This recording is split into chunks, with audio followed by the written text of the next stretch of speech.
In this video we will learn about use context hook. Use context हमारी help करता है जब आपको स्टेट मैनेज करनी होती है थ्रू आउट योर एप्लीकेशन। और अगर आपका एप्लीकेशन किसी स्मॉल या मीडियम लेवल का है और आप स्टेट मैनेजमेंट करने के लिए बाकी कॉम्प्लेक्स चीज़ जैसे रिएक्ट रिडक्स का यूज़ नहीं करना चाहते तो ये काफ़ी हैंडी रहता है आपके लिए यूज़ करने के लिए।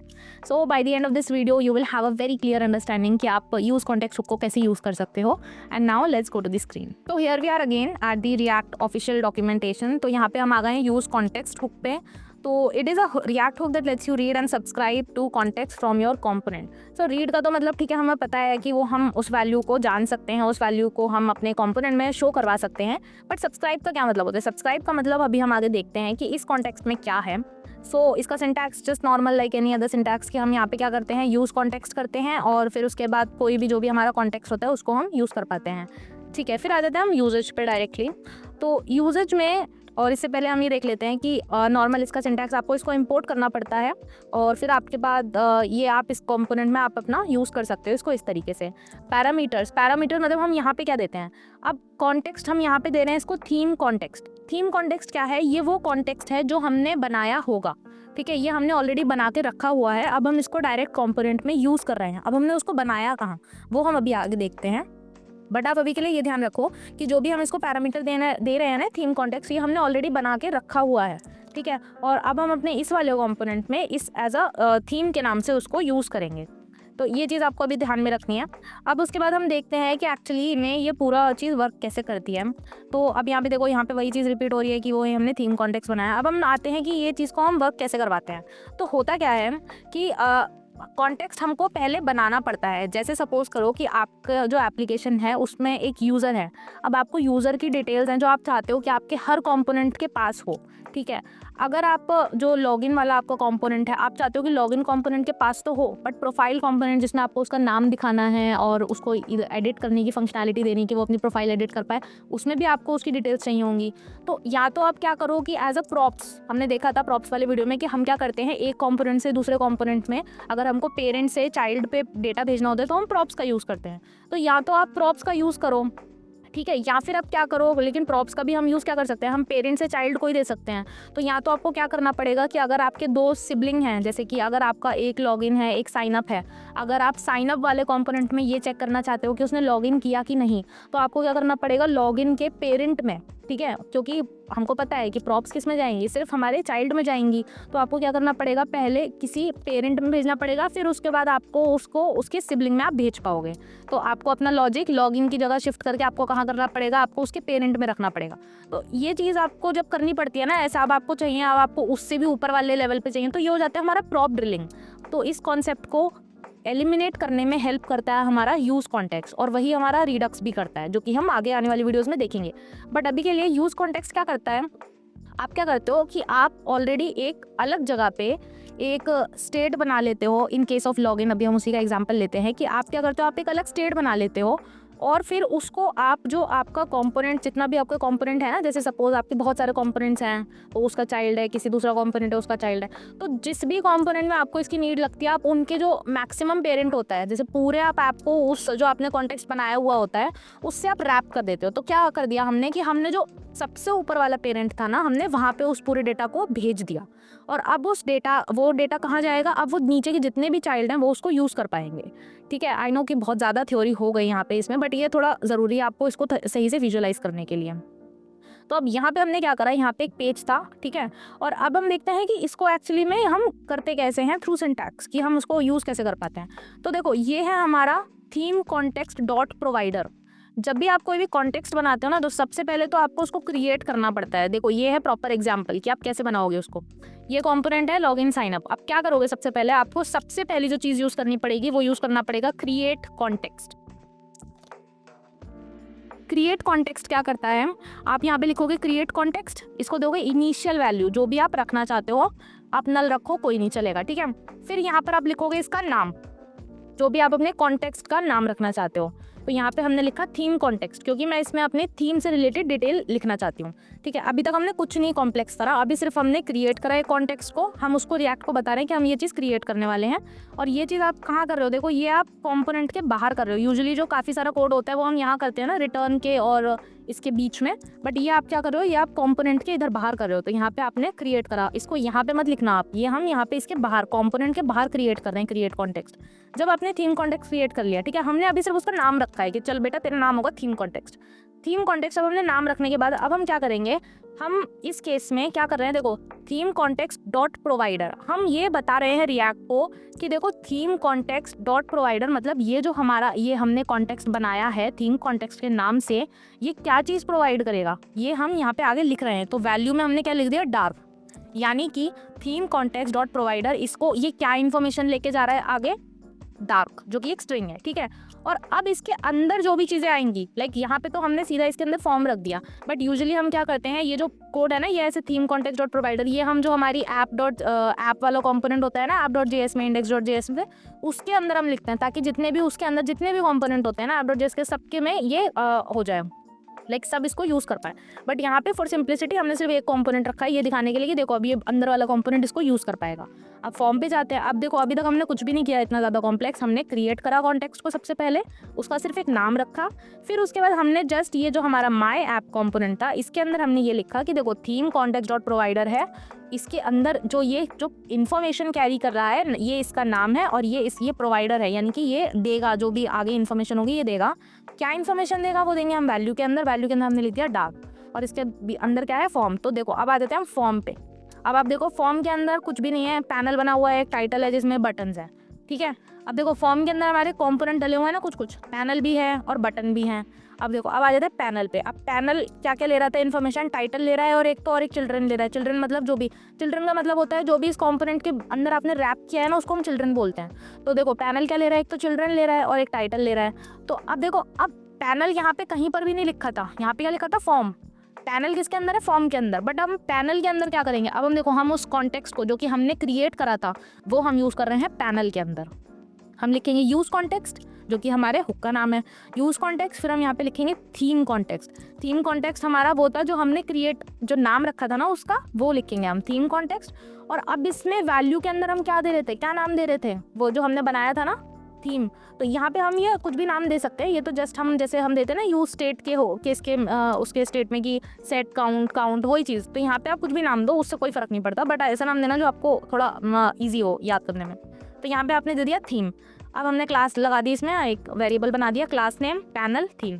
और अब हम इसको यूज़ कर पा रहे हैं। देखो सोचो, हमने इसको जो डिफाइन करा था वो हमने करा था कहाँ पे, जो हमने कंपोनेंट बनाया था उसमें हमने ये बनाया था, बट हम पैनल के अंदर इसको यूज़ कर पा रहे हैं। यही है यूज़ कॉन्टेक्स्ट हुक की पूरी कहानी, कि आप उसको ऐसा यूज़ कर पाते हो। अब देखो बटन के अंदर भी आ जाते हैं। अब बटन के अंदर भी सोचो, बटन तो कितना नीचे लेवल पे है, बट बटन के अंदर भी हम इसको यूज़ कैसे करेंगे, यूज़ कॉन्टेक्स्ट हुक लगाया, उसका नाम लिखा, क्लास नेम वही, और फिर क्लास नेम में हम इसका ये यूज़ कर पाएंगे। तो ये मोटा मोटा तौर पे पूरा यही है कि आप यूज़ कॉन्टेक्स्ट हुक कैसे काम करता है। अब कुछ चीज़ें होती हैं, जैसे अभी तो क्या कर रहे थे हम, इस वाले एग्जांपल में हमने सिर्फ स्ट्रिंग्स देखी कि देखो ठीक है वैल्यू थी, वैल्यू आ रही थी, बट ज़रूरी थोड़ी ना है कि सिर्फ आप ऊपर की चीज़ को नीचे रीड कर रहे हो, आप उसको अपडेट भी करोगे। तो यहाँ पे अब हम उसको अपडेट कैसे करते हैं, अपडेट उसको कैसे करते हैं कि अब आप क्या करो, जो अभी तक आप यहाँ पे वैल्यू में दे रहे थे ना, ठीक है, वैल्यू में अभी हम यहाँ पे सिर्फ थीम दे रहे थे, तो वैल्यू में थीम देने के साथ साथ देखो अब अंदर वाले कंपोनेंट में अब यहाँ पे आप सीधा ना स्टेट बना दो। यहाँ पे सीधा वैल्यू स्ट्रिंग फॉर्मेट में मत दो, आप यहाँ पे क्या बना दो, पूरी स्टेट बना दो। तो जब आप स्टेट बना दोगे तो आप यहाँ पे ऐसे वैल्यू दे सकते हो। और अब आप सेट थीम, ये जो आपने यहाँ पे लिखा ना, देखो अभी तो ये सिर्फ एक कंपोनेंट के अंदर है इसलिए हम इसको यहाँ पे यूज़ कर पा रहे हैं, बट अदरवाइज आपको दोनों ही चीज़ें देनी पड़ेंगी, थीम और सेट थीम। यहाँ पे आपको इसको प्रोवाइड करना पड़ेगा अगर हमको इसको नीचे कहीं पे यूज़ करना है इसके, जो कि यहाँ पे इस फाइल में नहीं होगा, दूसरी फाइल में होगा, तो हम आपको दोनों वैल्यू देनी पड़ेंगी। बट देखो अब आप क्या कर पा रहे हो, अब यहाँ पे आप थीम की वैल्यू दे रहे हो और आपको थीम और सेट थीम, अब आप यहाँ पे सेट थीम से इसकी वैल्यू चेंज कर सकते हो, ठीक है। देखो यहाँ पे लिखा है pass the current state down as context value to the provider, की जब आपको वैल्यू को अपडेट भी करवाना हो तो आप ऐसे स्टेट बनाओ और फिर उसकी वैल्यू को पास कर दो। नेक्स्ट आ जाते हैं, देखो अब हमारे पास कई सारे एग्जांपल्स हैं। पहला एग्जांपल ये तो अभी हमने देखा ही था कि हम कैसे करते हैं। देखो यहाँ पे हमने क्रिएट करा, सबसे पहले just keep it in mind कि हम पहले उसका नाम रखते हैं थीम कॉन्टेक्स्ट, फिर उसके बाद हमने क्या करा है, यहाँ पे देखो यहाँ पे हमने एक स्टेट बनाई जिसमें हम डिफॉल्ट वैल्यू अभी के लिए पास कर रहे हैं लाइट, ठीक है। फिर उसके बाद हमने थीम कॉन्टेक्स्ट डॉट प्रोवाइडर बनाया और इसके अंदर हम क्या वैल्यू दे रहे हैं, थीम, क्योंकि ये हमने अभी यहाँ पे बनाया है। फिर इसके अंदर हमारा फॉर्म है, फॉर्म के बाद हमारा ये लेबल है, लेबल में हमारा क्या है, एक इनपुट है, ठीक है। और इनपुट में हम इस सेट थीम, ये जो हमारा फंक्शन है ना, इसका यूज़ कर रहे हैं। तो देखो जब मैं इसको चेंज कर रही हूँ तो यू कैन सी कि ये चेंज हो रहा है। अब देखो फॉर्म में हमारे पास थीम की वैल्यू है ना, अब ये चीज़ें किसकी चेंज हो रही है, यूआई किसका चेंज हो रहा है, फॉर्म का। तो आ जाते हैं फॉर्म पे। तो देखो ये फॉर्म में क्या है, हमारा फॉर्म क्या ले रहा है, चिल्ड्रन ले रहा है, ठीक है। तो फॉर्म में तो देखो हमारा पैनल यूज़ हो रहा है, बटन यूज़ हो रहे हैं, सेम चीज़। बट अब हम आ जाते हैं पैनल पे। तो पैनल के अंदर, ये जो पैनल है पूरा, इसके अंदर क्या चीज़ हो रही है, पैनल के अंदर हम क्या यूज़ करेंगे, यूज़ कॉन्टेक्स्ट। यहाँ पे हमारी मेन चीज़ शुरू हो रही है कि देखो हमने वहाँ तो सिर्फ बनाया और हमने इन्फॉर्मेशन दे दी कि ये आगे डिटेल्स जानी है, बट यहाँ पे हम मेन चीज़ यूज़ कर रहे हैं कि देखो यहाँ पे हमने यूज़ करा, फिर वापस से हमने यहाँ पे ऐसे क्लास नेम में हम इस क्लास नेम को यूज़ कर पा रहे हैं, जिसका कि थीम कहाँ से आ रहा है, हमारा यूज़ कॉन्टेक्स्ट से। सिमिलरली हम बटन में भी वही चीज़ कर रहे हैं। फिर यहाँ पे देखो ज़रूरी नहीं होता कि आप सिर्फ हमेशा एक टेक्स्ट यूज़ करो, आपको ऑब्जेक्ट्स भी, जैसे यूज़र के केस में, लॉगिन के केस में आपको क्या करना पड़ेगा, ऑब्जेक्ट्स यूज़ करने पड़ेंगे कि एक यूज़र का नेम, ईमेल वगैरह। तो अब उस केस में क्या करेंगे, यहाँ पे सिमिलरली स्टेट बनाई, स्टेट बनाने के बाद अब हमने यहाँ पे देखो नाम क्या रखा, करेंट यूज़र कॉन्टेक्स्ट। तो current user context dot provider, ठीक है। देखो यहाँ पे हम क्या कर रहे हैं, प्रोवाइडर। अब हम वैल्यू में क्या दे रहे हैं, current user, set current user. क्यों दे रहे हैं हम ये दो चीज़, क्योंकि ये दोनों चीज़ें हम यहाँ पे पास कर रहे हैं कि हम इन दोनों का यूज़ कर पाएँ आगे। तो अब हम चलेंगे फॉर्म में। तो देखो फॉर्म में पैनल है और लॉगिन बटन है, और आगे चलते हैं। लॉगिन बटन हमारा आ गया। अब लॉगिन बटन जो हमारा कंपोनेंट है, ठीक है, ये कंपोनेंट के अंदर हम क्या कर रहे हैं, हम यूज़ कॉन्टेक्स्ट हुक को यूज़ कर रहे हैं, जो उस टाइम हम कर रहे थे ना पैनल में और बटन्स में। अब हम लॉगिन बटन में यूज़ कर रहे हैं, ठीक है। अभी हमने इसको जस्ट बताया कि देखो हम इसे यूज़ करने वाले हैं, क्या क्या यूज़ करेंगे, current user, set current user. अब हमको क्या दिखा रहा है कि इफ़ करंट यूज़र अगर नल नहीं है तो ये दिखा दो, और करंट यूज़र का नाम दिखा दो। अब हमने डिफ़ॉल्ट में नाम दे रखा होगा ऊपर, देखो यहाँ पे तो अभी नल है, अभी चेक करते हैं कि ठीक है, बट उसका नाम दिखा दो, और अदरवाइज़ क्या दिखा दो। अच्छा ठीक है, देखो यहाँ पे दे रखा है ना कि अगर करंट यूज़र नल नहीं है, ठीक है, नल नहीं है तो ये दिखाओ। अगर नल है तो उसके हिसाब से फिर वो क्या कर देगा, रिटर्न कर दो बटन, और उसके बाद लॉगिन एज इस पे, कि अगर हम बटन क्लिक करेंगे ना तो नाम क्या हो जाएगा, ये सेट हो जाएगा। तो इसलिए वो ये दिखा रहा है कि अगर नल नहीं है, बट हमारा तो नल ही है ना, तो इस वजह से वो इसको दिखा दो। बट मेन चीज़ ये है कि देखो आपको जो कॉन्टेक्स्ट हुक है वो आप यहाँ पे इस वाले लॉगिन बटन में आप यूज़ कर पा रहे हो, जबकि आपने सेट उसको कहाँ पे किया था, बहुत ऊपर, तो उसमें भी आप यूज़ कर पा रहे हो इसके चाइल्ड जितने भी हैं। देखो यहाँ पे भी बटन में हम यूज़ कर पा रहे हो ऑन क्लिक पे। अब आ जाते हैं नेक्स्ट पे। तो जब हमारे मल्टीपल कॉन्टेक्स्ट होते हैं, ये भी बिल्कुल सिमिलर रहता है, बस यहाँ पे क्या हो गया कि दो चीज़ें हो गई, theme, set theme, current user. अब यहाँ पे क्या हो गया, यहाँ पे हमारे दो हो गए, तो आप इसको कितने भी में रैप कर सकते हो। देखो जैसे ये पहला वाला ऊपर वाला है, इसमें वैल्यू जा रही है थीम की, इसके अंदर ही आप दूसरा कर दो, और फिर दोनों को आपको क्लोज भी करना है। देखो पहला ये करंट यूज़र वाला भी क्लोज हो रहा है और उसके बाद थीम वाला भी क्लोज हो रहा है। तो इस तरीके से आप मल्टीपल भी कर सकते हो। फिर आ जाते हैं extracting provider to a component. फिर क्या करते हैं हम, कई बार क्या करते हैं, एक इसका ना अलग कंपोनेंट भी बना लेते हैं, क्योंकि ऐसा नहीं होगा ना कि हमेशा फॉर्म बटन ऐसा ही रहेगा। तो आपको कोड को ऐसा कंपोनेंट्स में डिवाइड करना है। तो यहाँ पे देखो हमने दो क्रिएट कॉन्टेक्स्ट करे, वापस से क्रिएट करे दो कॉन्टेक्स्ट। फिर उसके बाद हमने माई ऐप बनाया एक, और माई ऐप के अंदर मैंने क्या कर लिया, सीधा यहाँ पे लिख लिया माई प्रोवाइडर। और माई प्रोवाइडर एक क्या है मेरा, ये एक अलग से कॉम्पोनेंट है, और इसमें मैं प्रॉप भेज रही हूँ, ठीक है, प्रॉप भेज रही हूँ। और फिर जाते हैं माई प्रोवाइडर पे। तो माई प्रोवाइडर क्या कर रहा होगा, जो अभी तक हम कोड मेन फाइल में लिख रहे थे ना, बस अभी हमने क्या करा, अभी हमने उसके लिए एक अलग कंपोनेंट बना दिया। देखो यहाँ पे हमने माई प्रोवाइडर करके एक अलग कंपोनेंट बना दिया, और वही सेम चीज़ हम अब इसके अंदर कर रहे हैं। तो हमको ये पता चल गया कि प्रोवाइडर एक अलग कंपोनेंट है जिसके अंदर सारी चीज़ें ये वाली इससे रिलेटेड हो रही हैं। फिर आ जाते हैं नेक्स्ट पे, scaling up with the context and a reducer. अब कई बार क्या होता है कि आपका कोड जो है वो काफ़ी, आपका एप्लीकेशन बड़ा होता है, तो उस केस में आप क्या करते हो, सारी चीज़ें अलग अलग में रखते हो। तो देखो app.js में सिर्फ आपका इतना कोड दिखेगा, टास्क प्रोवाइडर है, फिर उसके बाद ये h1 है, ठीक है, फिर उसके बाद add task, task list. Task provider के अंदर आपकी ये सारी चीज़ें हैं। टास्क प्रोवाइडर कहाँ से आ रहा है, देखो टास्क प्रोवाइडर आ रहा है आपका टास्क कॉन्टेक्स्ट से। तो देखते हैं कॉन्टेक्स्ट में क्या है। कॉन्टेक्स्ट में सबसे पहले आप क्या करोगे, क्रिएट कर रहे होगे कॉन्टेक्स्ट को, बट इस केस में ना हम यूज़ रिड्यूसर हुक का भी यूज़ करेंगे। तो यूज़ रिड्यूसर हुक का कैसे यूज़ करेंगे, देखो टास्क प्रोवाइडर जो है हमारा, हमने जस्ट नॉर्मल एक यूज़ रिड्यूसर हुक बनाया। यूज़ रिड्यूसर हुक अगर आपने नहीं देखा तो उसके लिए एक सेपरेट वीडियो है, यू कैन चेक दैट। तो यूज़ रिड्यूसर हुक के केस में हम क्या करते हैं, हम एक रिड्यूसर देते हैं, और इस रिड्यूसर, ये जो हमारा फंक्शन होता है ना, जैसे जो हमने लिखा है टास्क रिड्यूसर, ये हमारा एक फंक्शन होता है जिसके अंदर हम अपना सारा लॉजिक लिखते हैं। और फिर डिस्पैच फंक्शन जाता है और कोई भी चीज़ लेकर आता है, अगर कुछ ऐड करना है तो वो लेकर आता है, या कुछ भी नाम लेकर आता है, और हम ये देखते हैं कि ये क्या नाम लेकर आया, और टास्क रिड्यूसर वो चेक करता है, और फिर उसके बाद उसके अकॉर्डिंग ही कोड को एग्जीक्यूट करता है। अब देखो यहाँ पे क्या करा हमने दो अलग अलग कॉन्टेक्स्ट बनाए हैं इसके लिए, क्योंकि हमको ये डिस्पैच वाला भी भेजना पड़ेगा और टास्क रिड्यूसर भी भेजना पड़ेगा। तो एक में क्या जा रहे हैं, एक में तो सिर्फ टास्क जा रहे हैं, और एक में हमारा डिस्पैच फंक्शन जा रहा है अलग से। अब देखो इसका यूज़ कैसे करेंगे, ऐड टास्क वाला जो है उसमें हम यहाँ पे डिस्पैच फंक्शन ले रहे हैं और डिस्पैच फंक्शन के अंदर फिर हम यहाँ पे ऐसा कोड भेज रहे हैं अपना कि टाइप क्या है, आईडी क्या है, ये सब क्या है। और टास्क लिस्ट में हम क्या कर रहे हैं, टास्क लिस्ट में हम यहाँ पे यूज़ टास्क और ये दोनों चीज़ें ले रहे हैं और बस उसको मैप करवा रहे हैं, तो ये हमारी पूरी लिस्ट आ रही है।